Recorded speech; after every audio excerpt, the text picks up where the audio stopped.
আয়োজিত 2025 এসএসসি পরীক্ষার্থীদের বিদায় উপলক্ষে মিলাদ ও দোয়া মাহফিলের শ্রদ্ধেয় সভাপতি জনাব বিশ্বজিৎ ভৌমিক, উপস্থিত সম্মানিত বিশেষ অতিথিবৃন্দ, উপস্থিত আমার সামনে উপস্থিত বিদায়ী ছাত্রছাত্রী ভাই বোন সহ অত্র বিদ্যালয়ের শিক্ষকবৃন্দ, আপনারা সবাই আমার শ্রদ্ধাযুক্ত সালাম গ্রহণ করে আসসালামু আলাইকুম। সর্বপ্রথম কিছু সময়ের চেয়েও আমি কিছু সময় দেরিতে এসেছি। একই সময়ে আরেকটা উচ্চ বিদ্যালয়ে আমাকে একটু বক্তব্য দিতে হয়েছে, যার জন্য আমি দুঃখ প্রকাশ করছি এবং তোমাদের কাছে ক্ষমা চাই। আমরা যেখানে বসে আছি এখানে দেখো, সেখানে অনেক পছন্দ করো। আমাদের পানির পিপাসা দেখবে, বোতল আছে পানি। তোমাদের বিশেষ করে পরীক্ষার্থী ভাই বোনেরা এখন তাদেরকে এত সময়ে মানসিক প্রেসারে রেখে আটকিয়ে রাখা আমাদের পক্ষে একটা, আমি মনে করি, ঠিক হয় নাই। তারপর প্রথমত আবির্ভূত হয়েছি আমাদের শ্রদ্ধেয় প্রধান শিক্ষক জনাব বিশ্বজিৎ ভৌমিকের একটা আচরণে সহ এবছর 4টা বিদায় অনুষ্ঠানে বক্তব্য দিয়েছি। ধর্মী আয়োজন দেখেছি, বিশেষ করে ছাত্রছাত্রীরা যে বক্তব্যগুলি এখানে উপস্থাপন করেছেন, তাদের বলার বাচনভঙ্গি, শুদ্ধ উচ্চারণ, সব কিছু মিলাইয়া আমাকে খুব মুগ্ধ করেছে। আসলে এটা হইল কি জানে, একটা প্রবাদ আছে, লোহা যত খারাপ হোক, কামারের কাছে গেলে লোহার নিস্তার নাই। লোহায় দাঁতে পরিণত হয়, বটিতে পরিণত হয়, ক্ষেত্র বিশেষ ইস্পাতে পরিণত হয়। তো আমাদের কামারের কাছে তোমরা কিন্তু লোহা হিসাবে এসেছ, ইস্পাত হিসাবে আমি মনে করি পরিণত হয়েছ। আমি যখন স্কুলের বিদায় অনুষ্ঠানের আগের দিন হঠাৎ আমার ঘুম ভেঙে যেত, বালিশকে এভাবে জড়াই ধরতাম, আমার মাকে এভাবে জড়াই ধরতাম, বলতাম, মা আমার বুক কাঁপে, আমি গলা শুকাই যায়। তার মানে পরের দিন আমার পরীক্ষা। আসলে পরীক্ষাটা এত ভয়াবহতার কিছু আমি দেখি না।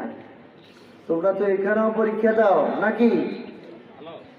আর রামগঞ্জে যাইয়া পরীক্ষা দিবা।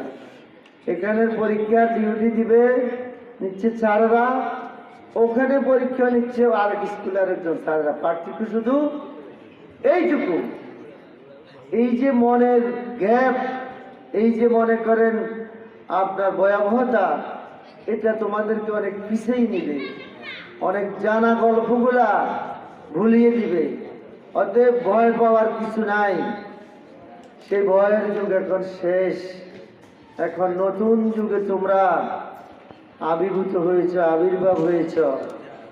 আমি একটু, আমাদের যুগে আমরা যখন খেলেছি পুতুল খেলা, তোমরা এখন সেই বয়সে লেখাপড়া করো মেলা। অর্থাৎ আমরা যখন পুতুল নিয়ে খেলছি, তোমরা এখন সেই বয়সে লেখাপড়া করতেছ। তদ্রূপ তোমরা এখন প্রযুক্তির যুগে ঢুকেছ, এটা তোমাদের সৌভাগ্য। এটাকে বিদায় হিসাবে, বিদায় শব্দটা কিন্তু একটা করুন। বিদায় নিয়ে কাজী নজরুল ইসলাম গান লিখেছেন, আমার যাবার সময় হলো দাও বিদায়, মোসো আখি দুয়ার খোলো দাও বিদায়। বিদায় নিয়া সাজের মায়া কবিতা খুব সুফিয়া কামাল লিখছেন যে, ক্ষণিকের তরে চেলক গেল রবি চলে, আবার দেখো ফুটে উঠবে ভোরবেলাতে। অর্থাৎ সূর্যটা অল্প সময়ের জন্য বিদায় নিচ্ছে, ভোরবেলায় নতুন আবানিয়া আবার ফুটে আসবে। তোমাদের বিদায়টা আমি মনে করি তদ্রূপ। অতএব বিদায় চির বিদায় নয়, ক্ষণিকের জন্য বিদায়। কিন্তু খারাপ লাগবে তোমাদের এই স্কুল নিয়ে। একজন আপনার পরীক্ষার্থী বলছেন মনে পড়বে বিশ্বজিৎ স্যারের মোটিভেশনাল ভূমি কথা নিয়ে। অনেক শিক্ষককে মোটিভেশনাল ব্যাখ্যা দিলেও কিন্তু পারবে না। একজন শিক্ষার্থী বলছেন রমজানে স্যাররা এসে আমাদেরকে এখানে পড়াইছে। এগুলি শুনতে খুব অভাব লাগে। এই জন্যই দরবেশপুর উচ্চ বিদ্যালয়ের এত সুনাম অল্প সময়ে। এই ছিল এই বিদ্যালয়ের সাথে যারা জড়িত ছিল প্রতিষ্ঠা লগ্ন থেকে, তাদের কেউ নাই। সর্বশেষ গত হয়েছেন জনাব মমতাজ। ভূমিকা আমি মনে করি এখানে যদি আমরা না বলি তাহলে আমরা নিজেরাই ছোট হয়ে যাব। এই ভবনগুলি আমি মনে করি তার আমলে তার প্রচেষ্টায় হয়েছে। আমরা এমন জাতি, আমরা জীবিত হইলেও স্বীকার করি না, মরে গেলে বলি এই লোকটা খুব ভালো ছিল। মরার পরে সার্টিফিকেটের কি দরকার? জীবিত অবস্থায় যদি বলে যে এই লোকটা এই কাজটা করেছে, আরেকটা কাজ করার জন্য তার স্পৃহা আসবে। এই অজপাড়াগা থেকে বাংলাদেশের বহু জ্ঞানী গুণী জন্ম হয়েছে। যেভাবে প্রাইভেট পড়ায়, কোচিং করায়, যারা যেভাবে বইয়ের বোঝা নিয়ে সারাদিন ব্যস্ত থাকে, তার 4/1 যদি আমাদের এই ছেলেগুলি পাইতো। তাদের মায়েরা হরলিক্স নিয়ে বসে থাকে, বাবা 1 গ্লাস হরলিক্স খাও, বাবা 1 গ্লাস নিডু খাও। আমাদের ছেলেরা অনেকে হরলিক্সের নাম শুনেছে, হরলিক্স দেখে নেয়। হরলিক্স না জানার ছেলেগুলিই বাংলাদেশের মধ্যে প্রথম হয়েছে। বাংলাদেশের মধ্যে প্রথম হয়েছে তত্ত্বাবধায়ক সরকারের আপনার তথ্য উপদেষ্টা জনাব মাহফুজুর রহমান সাহেব। তার সাথে আমার ব্যক্তিগত সম্পর্ক আছে। একাধিকবার একান্তে সাক্ষাৎ হওয়ার সুযোগ হয়েছে। তার বাবা বাচ্চু মোল্লা সাহেব আমাদের দল করেন। একজন মূর্খ লোক, একজন স্বশিক্ষিত লোক। ভিডিও করবেন না, এই সালের পানিগুলো সব শুনে রাখি। আমি তো দিতাম তাহলে এদেরকে তো আমার সাথে সাক্ষাৎ করতে বললো। তাহলে এই মাহফুজুর রহমানের বাবা একজন কৃষক। মাহফুজুর রহমান 4 নাম্বার থেকে তোমাদের মতো স্কুলে পড়ে আজকে সে পৃথিবীর মাহফুজ হয়েছে।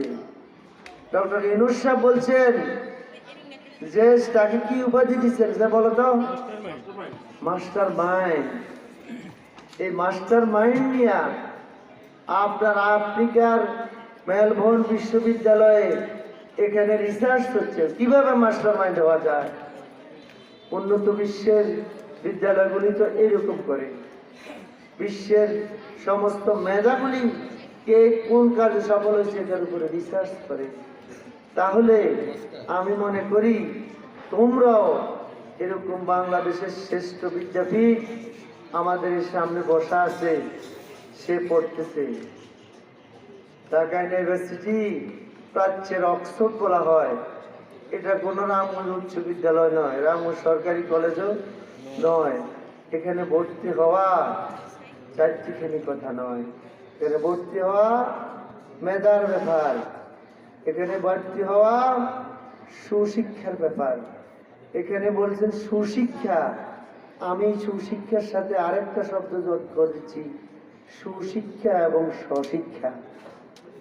অনেক বড় বড় দেখবেন শিক্ষিত লোক, তারা দেউলিয়া বাউলের মতো চলে, সংসারের খবর রাখে না, বড় বড় ডিগ্রি অর্জন করে শুধু ধ্যান জ্ঞানে আছে। এরা সুশিক্ষা কাছাকাছি কোনো কারণেই করতে পারলো না আমাদের দেশে। এই তো সেদিন গত সপ্তাহে এসে আমাদের বাবার কবর জিয়ারত করে সুশিক্ষা অবলম্বন করার কারণে সে কিন্তু এখানে আসছে। ডাক্তার মামুন সাহেবের মা, উনি ছিলেন স্বশিক্ষা, উনি সুশিক্ষা শিক্ষিত। সালাম আজকে জলসার আপনার ইয়া নবী সালাম আলাইকা ইয়া রাসূল ইয়া হাবিব সালাম আলাইকা